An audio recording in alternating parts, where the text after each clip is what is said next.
ओम गण गणपते नमः। आज अपने सुनेंगे वाल्मीकि रामायण अयोध्या कांड का आगे का सरक। भगवान श्री राम का आशीर्वाद पाने के लिए इस सरक को पूरे प्रेम भाव से एकाग्रचित्त होकर सुने। बोलो गणेश भगवान की जय हो। बोलो सियावर रामचंद्र भगवान की जय हो। हनुमान जी बाबा की जय हो।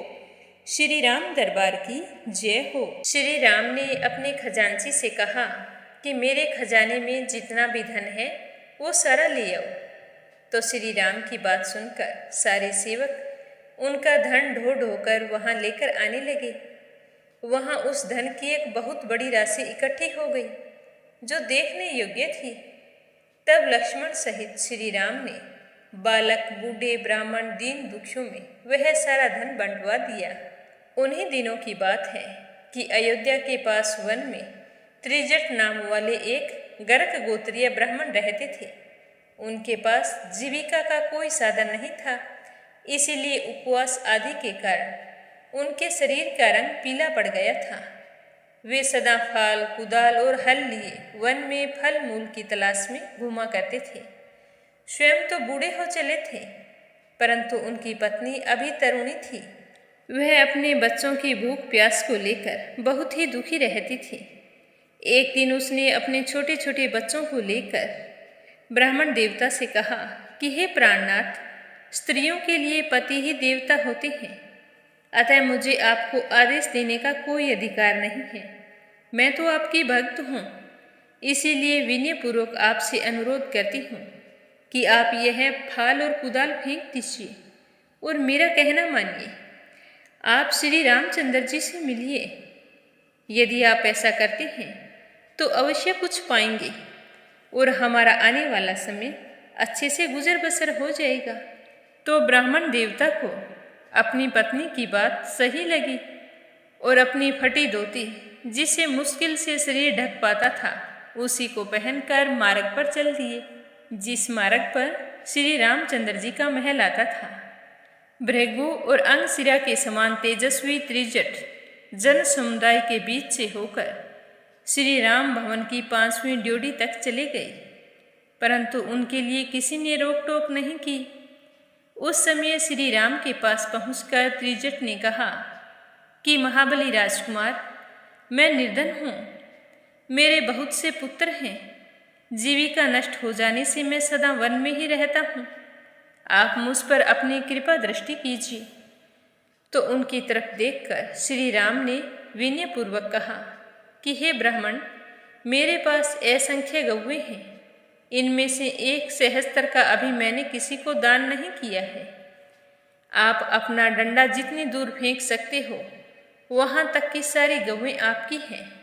तो श्री राम की बात सुनते ही ब्राह्मण ने अपने धोती के पल्ले को सब ओर से कमर में लपेट लिया और अपनी पूरी शक्ति लगाकर डंडे को बड़े वेग से घुमाकर फेंका। तो ब्राह्मण के हाथ से छूटा हुआ वह डंडा सरयू के उस पार जाकर हजारों गौओं से भरे हुए गोष्ठ में एक सांड के पास जाकर गिर गया। श्री राम ने त्रिजट को छाती से लगा लिया और उस सरयू तट से लेकर उस पार गिरे हुए डंडे के स्थान तक जितनी गौएं थी, उन सबको मंगवाकर त्रिजट के आश्रम पर भेज दिया। और फिर त्रिजट से कहने लगे कि हे ब्राह्मण देवता, मैंने तो विनोद में यह बात कही थी, आप इसके लिए बुरा मत मानिएगा। मैंने तो आपके दुर्लभ तेज को जानने की इच्छा से ही आपको डंडा फेंकने के लिए प्रेरित किया था। यदि आप और कुछ चाहते हो तो वो मांगिए। मैं सच कहता हूँ कि इसमें आपको संकोच करने की कोई बात नहीं है। मेरे पास जो जो धन है वह सब ब्राह्मणों के लिए है। आप जैसे ब्राह्मणों को शास्त्रीय विधि के अनुसार दान देने से मेरे द्वारा उपार्जित किया हुआ धन मेरे यश की वृद्धि करने वाला होगा। गौओं के उस महान समूह को पाकर पत्नी सहित महामुनि त्रिजट को बड़ी प्रसन्नता हुई। वे महात्मा श्री राम को यश, बल, प्रीति तथा सुख बढ़ाने वाले आशीर्वाद देने लगे। उसके बाद भगवान श्री राम धर्म बल से उपार्जित किए हुए उस महान धन को लोगों के यथा योग्य सम्मानपूर्ण वचनों से प्रेरित होकर बहुत देर तक अपनों में बांटते रहे। उस समय वहां पर ऐसा कोई भी ब्राह्मण, सेवक, दरिद्र अथवा भिक्षुक नहीं था जो श्री राम के यथा योग्य सम्मान, दान और आदर सत्कार से तृप्त न हो गया हो। सारे के सारे बहुत ही तृप्त थे, लेकिन उन सब के गले रुंधे हुए थे, आंखों से आंसू बह रहे थे, क्योंकि उनमें से किसी को भी श्री राम का वन में जाना अच्छा नहीं लग रहा था। सीता के साथ श्री राम और लक्ष्मण ब्राह्मणों को बहुत सारा धन दान करके वन में जाने के लिए उद्यत हो पिता के दर्शन करने के लिए चले गए।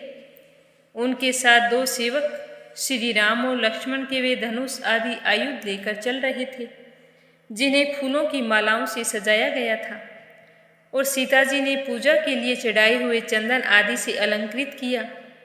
उस समय उन दोनों के आयुधों की बहुत बड़ी शोभा हो रही थी। उस अवसर पर धनी लोग 3 मंजिले महल, राजभवनों तथा 7 मंजिले महलों की छतों पर चढ़कर बड़े ही उदासीन भाव से उन तीनों को देख रहे थे। उस समय सड़कें मनुष्यों की भीड़ से भरी हुई थी, इसीलिए उन पर सुगमता पूर्वक चलना कठिन हो गया था। अधिकांश मनुष्य 3 मंजिले मकानों पर चढ़कर वहीं से दुखी होकर श्री राम को देख रहे थे। श्री राम को अपने छोटे भाई लक्ष्मण और पत्नी सीता के साथ पैदल चलते देखकर बहुत से मनुष्यों का हृदय शोक से व्याकुल हो उठा, और वे बड़े ही खेदपूर्वक कहने लगे कि हे भगवान, ये सब कुछ क्या हो रहा है। यात्रा के समय जिनके पीछे विशाल चतुरंगी सेना चलती थी, वे श्री राम आज अकेले ही जा रहे हैं, और उनके पीछे सीता जी के साथ लक्ष्मण भी चल रहे हैं, जो ऐश्वर्य के सुख का अनुभव करने वाले तथा भोग्य वस्तुओं के महान भंडार थे, जहाँ सबकी कामनाएं पूर्ण होती थी। वे ही श्री राम आज धर्म का गौरव रखने के लिए पिता की बात झूठी नहीं करना चाहते। पहले जिसे आकाश में विचरने वाले प्राणी भी नहीं देख पाते थे, उसी सीता को इस समय सड़कों पर खड़े हुए सारे लोग देख रहे हैं। सीता जी तो अंगराग सेवन के योग्य हैं, लाल चंदन का सेवन करने वाली हैं। अब वर्षा, गर्मी और सर्दी, इन सब का सामना इन्हें करना पड़ेगा, और उनसे इनके अंगों की कांति फीकी पड़ जाएगी।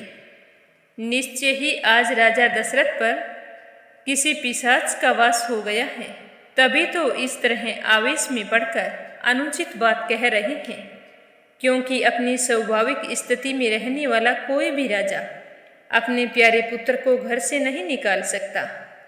पुत्र यदि गुणहीन हो तो भी उसे घर से निकाल देने का साहस नहीं हो सकता, और फिर श्री राम से तो यह सारा संसार वशीभूत है, इसी के सहारे चलता है। उसको वनवास देने की बात कही कैसे जा सकती है। पता नहीं महाराज दशरथ को क्या हो गया है। तो इसके साथ ही आज का सरग समाप्त हुआ। आगे क्या हुआ यह सुनेंगे कल की सरग में। प्रेम भाव से सुनने के लिए आप सभी का बहुत बहुत धन्यवाद। बोलो श्यावरे रामचंद्र भगवान की जय हो।